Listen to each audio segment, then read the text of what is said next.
नमस्कार एवरीवन। जो हमने अपनी प्रीवियस क्लास की थी मैट्रिक्स की, उसमें मोस्ट इंपॉर्टेंट क्वेश्चनों को कवर कराया था। आज उसी सीरीज को आगे बढ़ाते हुए मैं सेकंड सीरीज करा रही हूँ, जिसके अंदर काफी इंपॉर्टेंट क्वेश्चन है। आप हर क्वेश्चन के साथ जो भी रिजल्ट यूज हो रहे हैं उनको अपनी नोटबुक के अंदर लिखेंगे, ताकि एग्जाम में लास्ट 1 मिनट का रिवीजन होगा, उनमें रिजल्ट काफी यूजफुल भी रहेंगे। तो चलिए क्वेश्चन करते हैं। क्या कह रहा है वो कह रहा है ए और बी मेरे पास ऑर्थोगोनल मैट्रिक्स।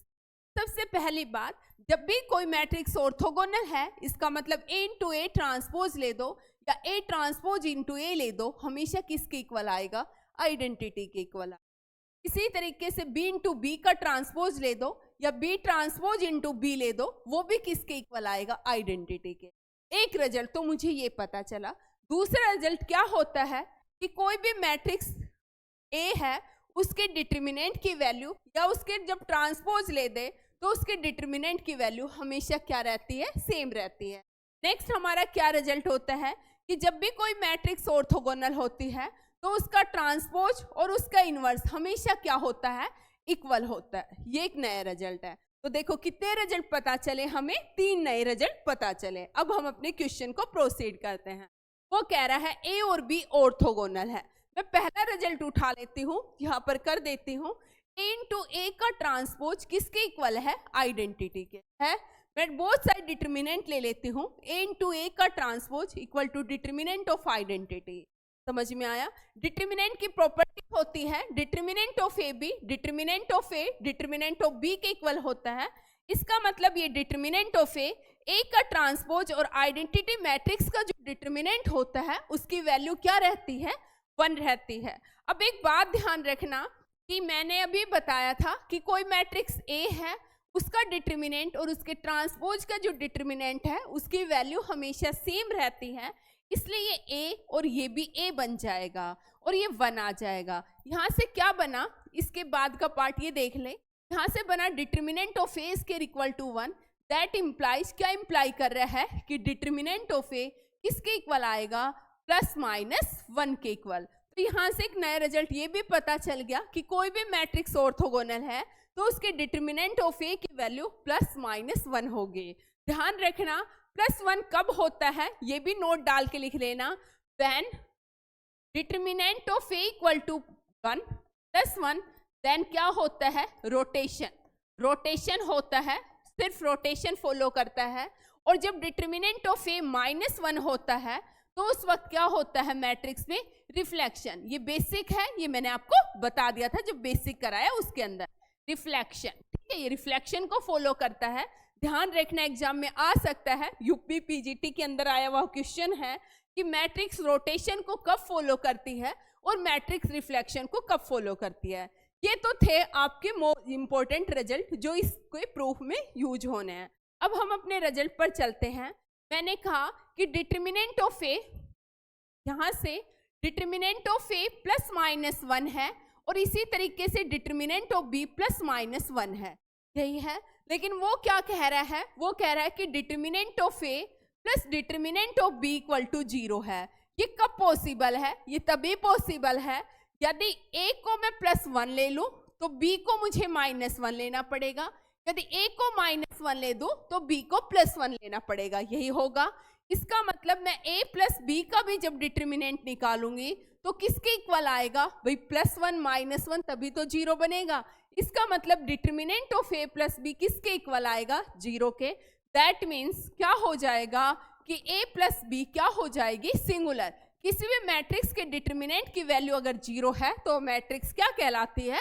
सिंगुलर। यहाँ से हम अपने देखो कितने सारे एक क्वेश्चन के अंदर रिजल्ट यूज हो गए, इनको नोट करें। लेकिन ये तो मैंने सिर्फ कॉम्पिटिटिव एग्जाम के व्यू से कराया, ये लास्ट वाला पार्ट। अगर आपको by the way proof type में पूरा एक्सप्लेनेशन के साथ करना है तो कैसे करेंगे एक बार वो और बता देती हूँ मैं। इसी क्वेश्चन कैसे करते हैं, देखिए यहाँ तक आपको आ गया। मैं इसको थोड़ा इरेज कर लेती हूँ। इसका बकायदा जो आपके एग्जाम में प्रूफ रहते हैं बाय द वे, अगर ये केवीएस वाले एनवीएस वाले इसको सब्जेक्टिव आपके एग्जाम में आ जाता है यही क्वेश्चन, तो कैसे करेंगे? मेरे पास है determinant of A plus determinant of B, यही है। मैं थोड़ी देर के लिए determinant of A plus B ले रही हूँ, ले लूँ, यही तो प्रूव करना है। मैं देखिए इसको लिख दूँ determinant of A I plus I B. आपको पता है किसी भी मैट्रिक्स को आइडेंटिटी के साथ मल्टीप्लाई करेंगे तो मैट्रिक्स में existence of identity property hold होगी। इसका मतलब a इंटू आई करोगे तो a आएगा, i इंटू बी करोगे तो b आएगा। यहां तक आ गया। मैं देखिए a, मुझे ये पता है कि a इंटू ए इनवर्स किसके इक्वल होता है, आइडेंटिटी के इक्वल होता है। इसी तरीके से b इंटू बी का इनवर्स भी क्या होता है, आइडेंटिटी। लेकिन मैट्रिक्स ऑर्थोगोनल है तो मैं ये यूज कर लेती हूँ a इंटू ए का ट्रांसपोज, और यहाँ पर क्या कर लेती हूँ, b ट्रांसपोज b। ये देखिए ये हो गया b ट्रांसपोज b, इस i की जगह मैंने लिख लिया b ट्रांसपोज b, और इस i की जगह मैंने क्या लिख लिया, a का ट्रांसपोज, और यहाँ पर b। क्लियर, यहाँ तक आ गया, कोई दिक्कत, a इंटू ए का ट्रांसपोज। यहाँ पर देखिए a बाहर कॉमन आ रहा है, मैं डिटर्मिनेंट से बाहर a कॉमन ले लेती हूँ, अंदर आएगा डिटर्मिनेंट ऑफ b, यहाँ पर आएगा a का b, आ गया यहाँ तक। अब यहाँ पर मैं वो पीछे से डिटर्मिनेंट b भी कॉमन ले लेती हूँ, अंदर बचेगा determinant of b plus determinant of a का ट्रांसपोज, यही बचा। यहाँ पर डिटर्मिनेंट ऑफ b भी मेरा बाहर कॉमन आ गया। अब देखिए determinant of a into determinant of b को मैं देखती हूँ तो क्या आती है, मुझे पता है determinant of a plus determinant of b किसके इक्वल है, 0 के। इसका मतलब determinant of a equal to क्या आएगा, माइनस डिटर्मिनेंट ऑफ b आएगा। इसका मतलब जब मैं इन दोनों की प्रोडक्ट करूंगी, अब मुझे पता है कि a की वैल्यू 1 है तो b की वैल्यू -1 आएगी, क्योंकि ऑर्थोगोनल मैट्रिक्स है तो हर हाल में इनकी डिटर्मिनेंट की वैल्यू या तो 1 हो सकती है या -1। इसका मतलब ये डिटर्मिनेंट ऑफ a, यहाँ पर देखना स्पेस थोड़ा सा कम है, कंजेस्टेड ना हो जाए आप लोगों को, बस समझ में आना चाहिए। b transpose plus a transpose, यहाँ तक आ गया। ये क्या बन गया आपका, ये -1 आ गया, यहाँ पर आएगा b का ट्रांसपोज प्लस a ट्रांसपोज। ये -1 समझ में आया, क्योंकि देखो ये 1 हुआ तो ये कितना होगा, -1, ये -1 हुआ तो ये +1 होगा। अगर मैं इन दोनों की प्रोडक्ट करूंगी तो हमेशा -1 आएगा। ये -1 यहाँ पर आएगा, मैं लिख सकती हूँ इसको b प्लस a का ट्रांसपोज, लिख दिया b प्लस a का ट्रांसपोज। मुझे पता है किसी मैट्रिक्स में अगर ऑर्थोगोनल है तो a का ट्रांसपोज ले दो, या उसका a के ट्रांसपोज का डिटर्मिनेंट ले दो, या a का डिटर्मिनेंट, दोनों हमेशा सेम आते हैं। तो किसके इक्वल होगा, a प्लस b के इक्वल, c के इक्वल होगा, क्योंकि मैट्रिक्स एडिशन कॉम्यूटेटिव भी होता है।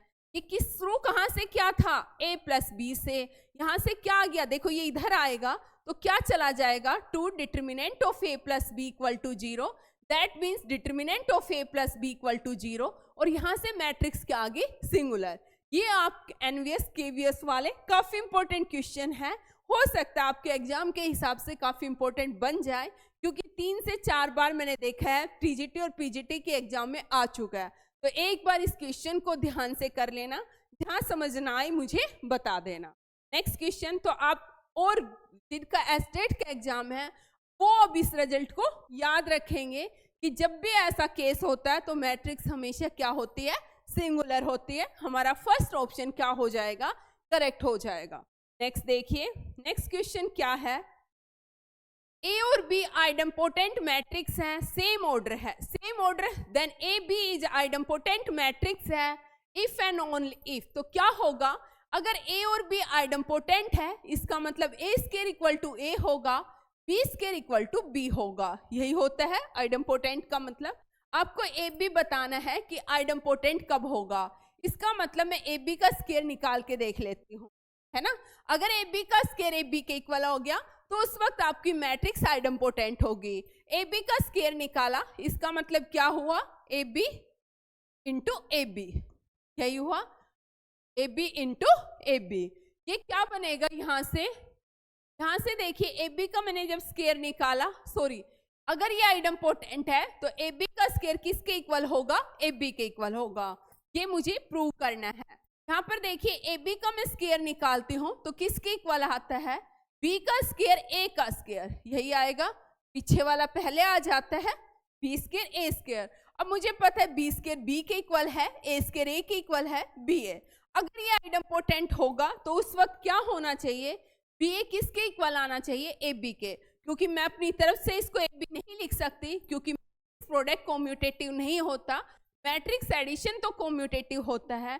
इसका मतलब इस केस में बी ए किसके इक्वल नहीं हो सकता, ए बी के, जब तक कंडीशन नहीं हो। तो इस केस में क्या होगा, हर हाल में ए बी और बी ए इक्वल होगा, तभी ये आइडम्पोटेंट मैट्रिक्स डिफाइन होगी। आया समझ में? तो हमारा फोर्थ ऑप्शन करेक्ट हो जाएगा। नेक्स्ट देखिए, ए कोई भी आइडम्पोटेंट मैट्रिक्स है, ए प्लस बी आई है, तो कह रहे हैं बी क्या होगा। यहाँ पर देखिए ए आइडम्पोटेंट है, इसका मतलब A square equal to A होगा, ए प्लस बी इक्वल टू आई है, इसका मतलब बी इक्वल टू क्या हुआ, आई 1 माइनस ए हुआ, B equal to 1 minus identity minus A हुआ, 1 नहीं बोलेंगे, आइडेंटिटी माइनस ए होगा। देखना मैंने गलत बोला, आई 1 नहीं बोलना, आइडेंटिटी, क्योंकि मैट्रिक्स में 1 का रोल कौन प्ले करता है, आइडेंटिटी। तो ये क्या होगा, आई माइनस ए। मैं यहाँ पर लिख देती हूँ, उधर साइड में नहीं जाएंगे ज्यादा, स्केयरिंग बोथ साइड करते हैं, आप मेरे साथ साथ करिए, बोथ साइड स्केयर करिए। यहाँ पर आएगा आई का स्केयर, यहाँ पर क्या आएगा 2ai, और ये आएगा प्लस ए का स्केयर, यही आएगा।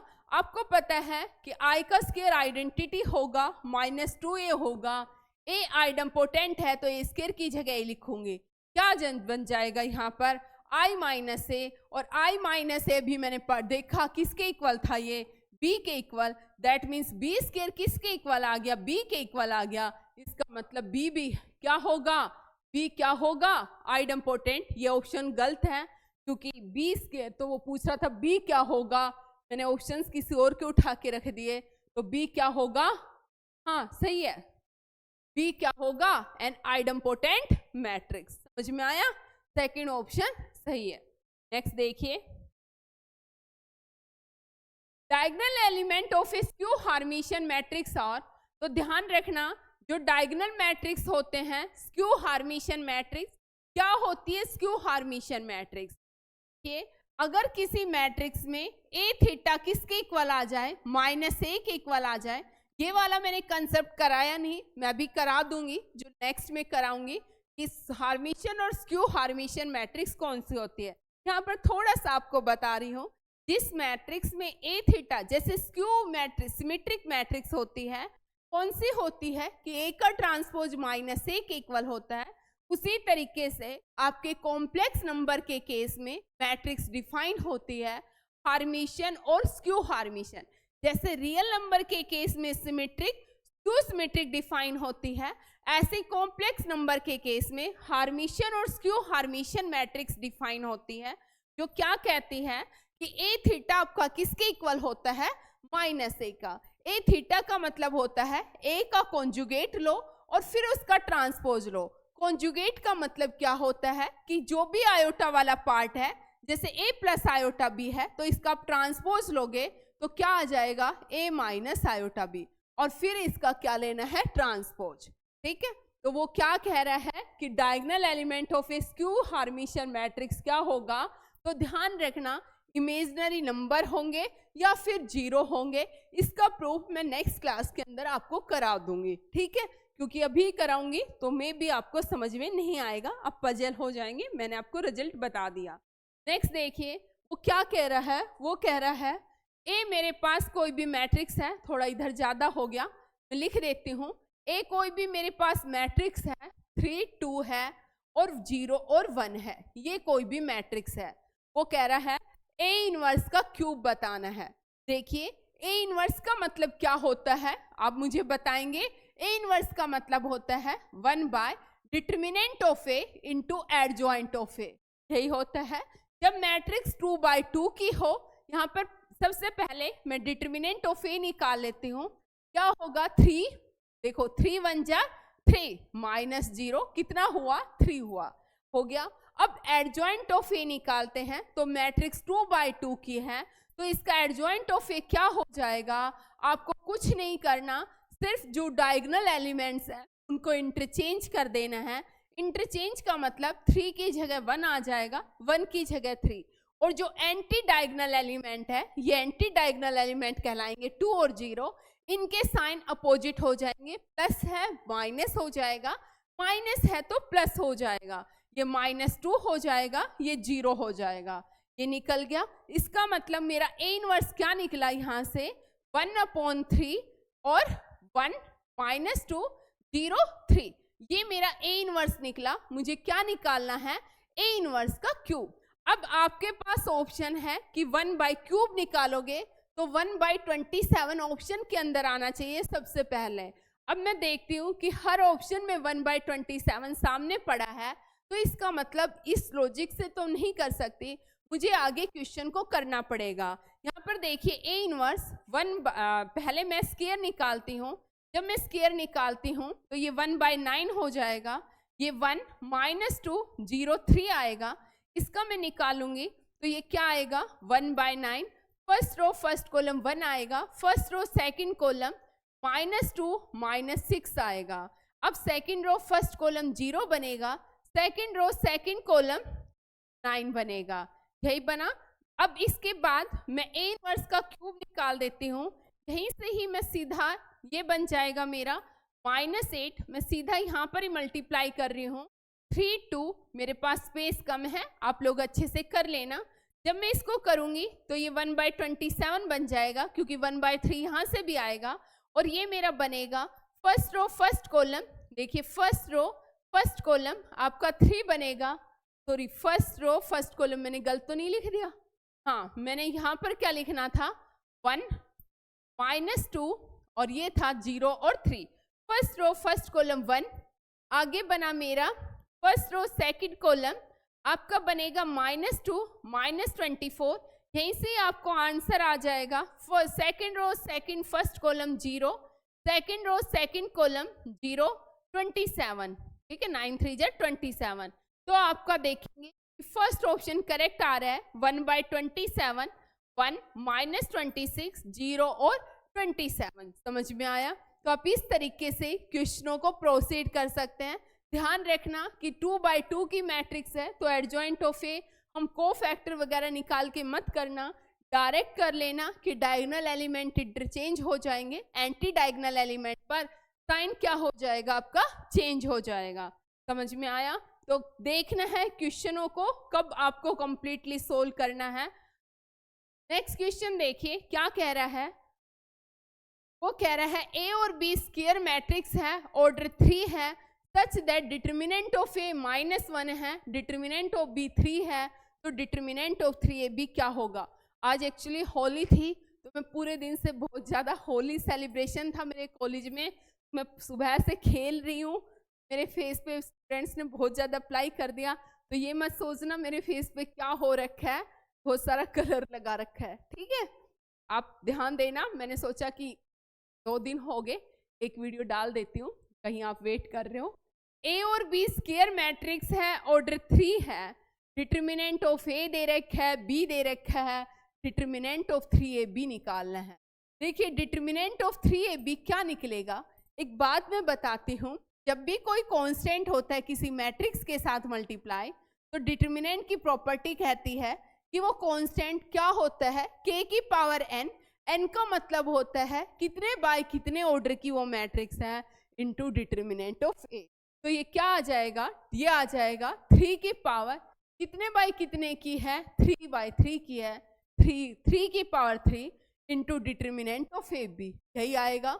ये 27 डिटर्मिनेंट ऑफ ए आएगा इंटू डिटर्मिनेंट ऑफ बी आएगा 27, ए की डिटर्मिनेंट ऑफ ए है -1 3, क्या आ जाएगा -81। आया समझ में? तो ये हमारा आंसर रहेगा, ऑप्शन सी क्या हो जाएगा, करेक्ट हो जाएगा। नेक्स्ट देखो, नेक्स्ट में क्या कह रहा है, ए गिवन है, ए क्या गिवन है, मैं ऊपर कर लेती हूँ, इस बड़ा क्वेश्चन। ए क्या है, cos square theta sine theta cos theta, cos theta sine theta, B है कोस स्क्वायर 2 फाई, क्वेश्चन दिख रहा है मुझे ये फाई है, और वो कह रहा है इन दोनों की प्रोडक्ट 0 आएगी। प्रोडक्ट 0 आने का मतलब है कि जो आंसर आएगा वो एक 0 मैट्रिक्स आएगा, इसका मतलब हर एंट्री आपकी 0 होगी। तो आपको स्मार्ट वाला तरीका अपनाना है, जर्नी हर एलिमेंट को मल्टीप्लाई करो। अब फर्स्ट एलिमेंट देख लो क्या आएगा और आप उसी को 0 रख दो। देखिए जब आप मल्टीप्लाई करेंगे a इंटू बी तो क्या होगा, first row first column, first row first column जब आप मल्टीप्लाई करेंगे क्या आएगा, cos square 2 theta, cos square 2 theta, और ये आएगा कोस स्क्वायर 2 फाई, यही आएगा। प्लस में साइन थीटा कोस थीटा, साथ में आएगा sine phi cos phi, sine phi cos phi. इसके बाद दूसरे सारे एलिमेंट आते रहेंगे। मुझे पता है इनकी प्रोडक्ट किसके इक्वल है, 0। इसका मतलब हर एंट्री एलिमेंट क्या होगा, 0। तो मैं यहाँ पर सिर्फ इस फर्स्ट वाले एलिमेंट को ले रही हूँ क्योंकि सारे के सारे 0 आने हैं, तो मैं क्यों ना फर्स्ट को 0 के बराबर रख दूँ। फर्स्ट को देखिए, इसका मतलब जो मैंने लिखा cos square 2 theta cos square 2 phi plus sine theta cos theta sine phi cos phi, यही हुआ। ये मेरा किसके इक्वल आया भाई, 0 के इक्वल आया। यहाँ से देखिए मैं कोस थीटा कोस फाई को बाहर कॉमन ले लेती हूँ, अंदर बचता है मेरा cos theta cos phi plus cos theta cos phi. यहाँ पर मेरा क्या बचेगा, मैंने कोस थीटा कोस फाई को बाहर कॉमन ले लिया तो sine theta sine phi equal to 0। समझ में आया 0 क्यों लिखा। अब यहाँ पर देखिए ये मुझे एक फॉर्मूला दिख रहा है, कोस ए कोस बी प्लस साइन ए साइन बी। किसका फॉर्मूला होता है, कौन से वाला फॉर्मूले की बात कर रही हूं मैं, कोस ए कोस बी प्लस साइन ए साइन बी, यही फॉर्मूले की बात कर रही हूं। और ये फॉर्मूला किसका होता है, cos of A minus B का। इसका मतलब ये कोस थीटा कोस फाई और ये बनेगा मेरा cos of theta minus phi. ये 0 हो नहीं, या तो ये 0 होगा या ये 0 होगा। इसका मतलब क्या हुआ कि कोस थीटा माइनस फाई ये 0 हो नहीं सकते, क्योंकि ये 0 हो गए तो सीधे ये सब कुछ 0 हो जाएगा। इसका मतलब ये 0 नहीं हो सकता, इसका मतलब ये 0 होगा। कोस किस पर 0 होता है, आपको पता है पाई बाय 2 पर 0 होता है, 3 पाई बाय 2 पर 0 होता है, 5 बाय 2 पर 0 होता है। इसका मतलब कोस जब भी odd multiple of pi by 2 आएगा, चाहे वो पाई बाय 2 हो, 3 पाई बाय 2 हो, 5 पाई बाय 2 हो, उन सब पर क्या आएगा, 0। इसका मतलब आपका ऑप्शन क्या हो जाएगा, थर्ड ऑप्शन आपका करेक्ट हो जाएगा कि cos odd multiple of pi by 2 पर हमेशा कोस क्या होगा, 0 होगा। आया समझ में। अब हम अपने नेक्स्ट क्वेश्चन को प्रोसीड करते हैं। नेक्स्ट क्वेश्चन क्या कहता है कि मेरे पास कोई मैट्रिक्स है, उसका ऑर्डर मुझे गिवन है और मुझे ये निकालना है। आप अपने क्वेश्चन को एक साथ पहले रीड करेंगे कि मैट्रिक्स है, आंसर निकालना है ए ट्रांसपोज क्रॉस बी, इसका ट्रांसपोज क्रॉस सी ट्रांसपोज। घबराने की कोई बात नहीं है, ए का ट्रांसपोज लीजिए। ए मैट्रिक्स है 4/3 की, जब मैं इसका ट्रांसपोज लूंगी तो 3/4 की हो जाएगी। 3/4 क्रॉस बी का ऑर्डर है 4 क्रॉस 5, लिख लिया मैंने। मैंने आपको प्रोडक्ट मल्टीप्लिकेशन में बेसिक में बताया था, ये दोनों इक्वल होने चाहिए मल्टीप्लिकेशन में। जो मैट्रिक्स ऑब्टेन्ड होगी वो क्या आएगी, 3/5। अब मुझे इसका ट्रांसपोज लेना है, तो सी का ट्रांसपोज, सी किस ऑर्डर की है, 7/3 की है, तो इसका ट्रांसपोज लूंगी तो वो 3/7 की आएगी, यही आएगी। यहाँ पर देखना 3 क्रॉस 5 का ट्रांसपोज लिया, 5 क्रॉस 3 का पावर ये आ गया, क्रॉस 3 क्रॉस 7 आ गया। मैंने बताया इक्वल वाले पार्ट छोड़ दो, इसके कॉलम इसके रो इक्वल आने चाहिए। जो न्यू मैट्रिक्स फॉर्म होगी मल्टीप्लिकेशन के बाद, उसका ऑर्डर क्या आएगा, 5 क्रॉस 7 आ गया समझ में। नेक्स्ट क्वेश्चन देखिए, नेक्स्ट में क्या कह रहा है, बहुत अच्छा क्वेश्चन है, कई बार एग्जाम में आ चुका है, एस्टेट वालों का बहुत फेवरेट क्वेश्चन है ये। देखना क्या कह रहा है, वो कह रहा है कि 1 माइनस tan θ/2, दूसरा है मेरे पास tan θ/2 1, नेक्स्ट है 1 माइनस 1 tan θ/2, यहाँ पर है माइनस tan θ/2 और यहाँ पर 1। ये किसके इक्वल आएगा, इसकी सिर्फ आपको प्रोडक्ट करनी है। प्रोडक्ट देखिए कैसे करेंगे, बड़े ध्यान से करना। फर्स्ट रो फर्स्ट कॉलम 1, ये बनेगा +10 स्क्वायर थीटा बाय 2। नेक्स्ट देखिए first row second column tan theta by 2, ये 0 बन जाएगा tan थीटा बाय 2, और ये बनेगा आपका, आई थिंक इसका कहीं ट्रांसपोज तो नहीं था, मुझे लग रहा है ये 0 नहीं बनना था, तो मे बी एक सेकेंड इस क्वेश्चन को मैं नेक्स्ट में कराती हूँ, क्योंकि मे बी शायद मुझे डाउट है कि यहाँ पर इसका ट्रांसपोज था। मैंने जो पेपर से उठाया उसके अंदर मे बी ट्रांसपोज था, और मुझे ध्यान भी है कि ये ट्रांसपोज था। ठीक है, तो बाय द वे मैंने इतना करा दिया, तो फिर मुश्किल हो जाएगी दोबारा से। ठीक है, तो मैं इसको बाद में कराती हूँ। नेक्स्ट देखना, एक कोई भी क्या है, नॉन सिंगुलर मैट्रिक्स है। ए नॉन सिंगुलर मैट्रिक्स है, that means determinant of A not equal to 0 है। अब वो कह रहा है, हमारे पास कंडीशन ये भी गिवन है कि ए इंटू ए का ट्रांसपोज ए ट्रांसपोज ए है, और बी किसके इक्वल है, बी इक्वल है ए इनवर्स और ए के ट्रांसपोज के। तो हमें बताना है कि बी बी डैश किसके इक्वल होगा, B into B dash. B dash का मतलब बी का ट्रांसपोज। यहाँ पर देखिए मैं क्या करती हूँ, मेरे पास ए भी गिवन है और बी इसके इक्वल गिवन है, मुझे चाहिए बी इंटू बी ट्रांसपोज। मैं पहले बी का ट्रांसपोज ही निकाल लूँ। यहाँ पर देखिए ये इनवर्स आएगा, ये ए का ट्रांसपोज आएगा, और इसका क्या ले दूंगी मैं, ट्रांसपोज ले दिया। यहाँ पर देखिए जब ट्रांसपोज लेते हैं, ए बी का जब मैं ट्रांसपोज लेती हूँ तो क्या आता है, बी का ट्रांसपोज ए का ट्रांसपोज।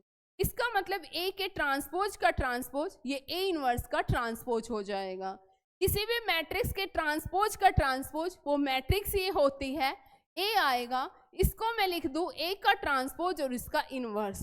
यहाँ तक आ गया समझ में, ये मेरे बी ट्रांसपोज की वैल्यू होगी।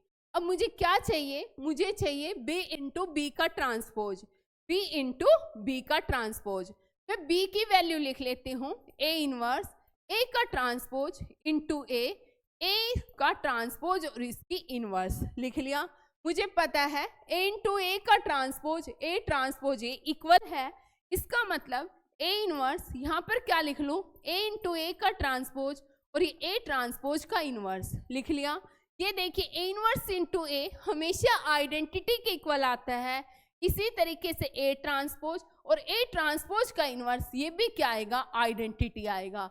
इसका मतलब बी इंटू बी का जो आंसर आएगा वो किसके इक्वल आएगा, आइडेंटिटी के। अगर मुझे ये रिजल्ट पता है तो किसी भी क्वेश्चन में मुझे नहीं लगता कि आप लोगों को कोई प्रॉब्लम आनी चाहिए, आप बड़ी इजीली उन क्वेश्चनों को सोल्व कर सकते हैं। आया समझ में? नेक्स्ट क्वेश्चन देखते हैं। For which value of x will the determine, जो मैट्रिक्स है ये सिंगुलर होगी।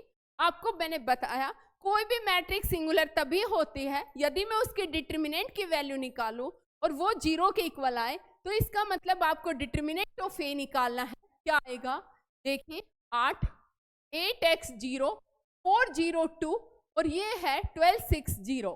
आप सोल्व करिए expanding by first row 8 first row देखिए जिस रो में एलिमेंट लाई करता है और जिस कॉलम में उसको छोड़ दो, औरों की क्रॉस मल्टीप्ली 0 इंटू 0 -12 आया। ठीक है, अब ये बीच वाला -x आता है, इसके साथ ये प्लस होता है, ये माइनस होता है, ये प्लस होता है, -x आएगा। इस जहां पर वो एलिमेंट लाई करे उस कॉलम उस रो को छोड़ो, बाकी की क्रॉस मल्टीप्लाई -24 आएगा। 0 को करोगे तो 0 आएगा। समझ में आया? मैट्रिक्स सिंगुलर है तो इक्वल टू 0 लिख दिया। ये आया -96 + 24x = 0, दैट इम्प्लाइज x = 4। समझ में आया?